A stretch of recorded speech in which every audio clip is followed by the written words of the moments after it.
সেই মহামাৰী কৰোণাৰ কাৰণে আমাৰ খেলা ধূলা প্ৰায় স্তব্ধ হৈ গৈছিলে।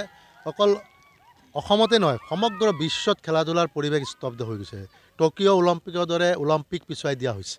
সেইকাৰণে সেই দিনবোৰৰ কথা মনত পেলাই আমি তথা অসম চৰকাৰৰ মাননীয় মুখ্যমন্ত্ৰী ডাঙৰীয়াই যোৱাকালি জজ খেলপথাৰত আমাৰ খেলুৱৈসকলক যাতে পুনৰ খেলপথাৰলৈ অনুশীলনলৈ আহিব পাৰে তাৰ বাবে চিন্তা চৰ্চা কৰিছে। আৰু যোৱাকালিৰ প্ৰায় আমি অসম হকী সন্থায়ো সমগ্ৰ অসমৰ জিলা ইউনিটসমূহক নিৰ্দেশ দিছোঁ, তেওঁলোকে যাতে চৰকাৰৰ নীতি নিয়ম মানি যিটো কৰোণাৰ গাইডলাইন্স দিছে চৰকাৰে, সেই গাইডলাইন্সৰ কিছু নীতি নিয়ম মানি যাতে অনুশীলন কৰা আৰম্ভ কৰে, খেলা ধূলাৰ পৰিৱেশ পুনৰ ঘূৰাই অনাৰ ক্ষেত্ৰত এটা ব্যৱস্থা গ্ৰহণ কৰে।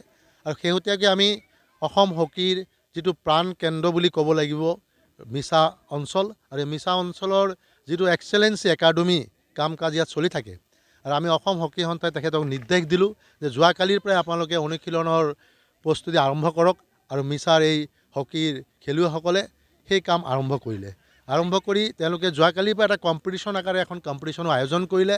আজি কম্পিটিশ্যনৰ মুকলি ফাইনেল মেটচ, আৰু সেই ফাইনেল মেটচত যোৱাকালি মই গুৱাহাটীত আছিলোঁ। আজি তেখেতৰ অনুৰোধ ক্ৰমে মই পুনৰ আহি পেলাই ইয়াত উপস্থিত হৈছোঁ।